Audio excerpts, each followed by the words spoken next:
Selama ini kita diajar bahawa orang Melayu berasal dari Yunan, Cina Selatan.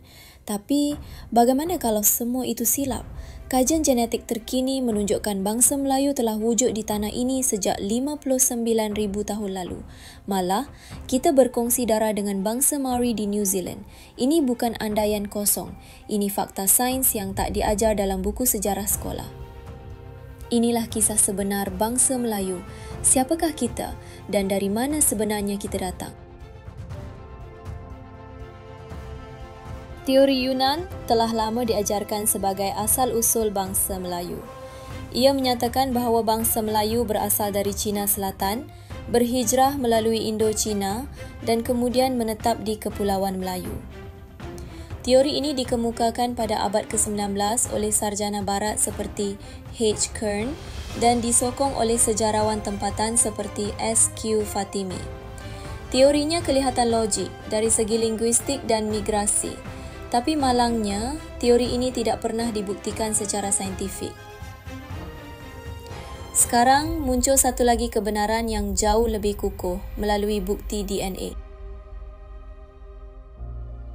Saintis seperti Profesor Dr. Zafarina Zainuddin dari Universiti Sains Malaysia menjalankan kajian ke atas DNA mitokondria atau mtDNA, iaitu DNA yang diturunkan daripada ibu.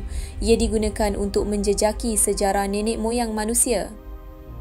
Keputusannya mengejutkan. DNA orang Melayu menunjukkan kewujudan sejak lebih 59,000 tahun lalu di rantau Asia Tenggara. Ini bermaksud bangsa Melayu bukan pendatang, tetapi penduduk asal yang telah lama menetap di kawasan ini sejak zaman Paleolitik. Dan yang lebih mengejutkan, kajian ini menunjukkan bahawa orang Melayu berkongsi genetik dengan bangsa Maori, Aborigin Australia dan kaum Polinesia. Penemuan ini turut disokong oleh kajian Profesor Dr. Siti Zaleha Abdul Rasid atau lebih dikenali sebagai Profes Solehah dari Universiti Malaya. Beliau menjalankan kajian terhadap DNA kumpulan etnik di Malaysia, termasuk Melayu, orang asli dan pribumi Sabah Sarawak. Kesimpulan beliau jelas, genetik orang Melayu tidak sepadan dengan etnik Cina Selatan.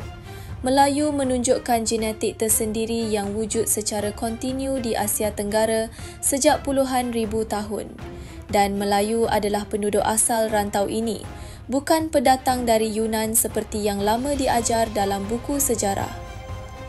Jadi, siapa yang reka teori Yunan ni?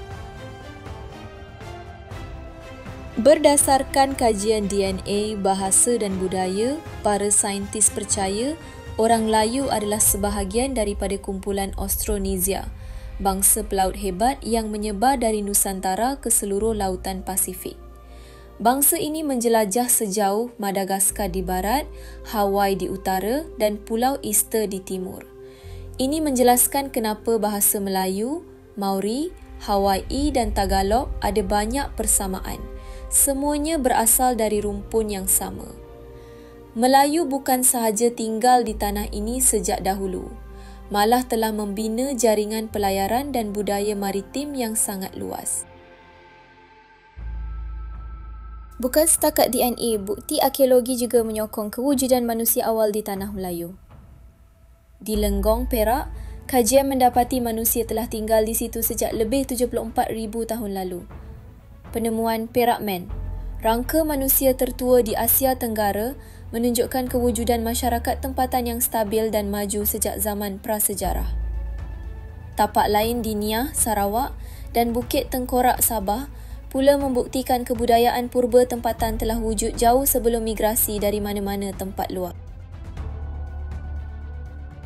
Jadi, kenapa teori Yunan masih diajar di sekolah? Jawapannya mungkin mudah. Kerana ia diwarisi daripada sejarah kolonial. Penjajah British dan ahli akademik barat terdahulu sering memaksakan naratif bahawa tamadun di Asia Tenggara bermula dari luar.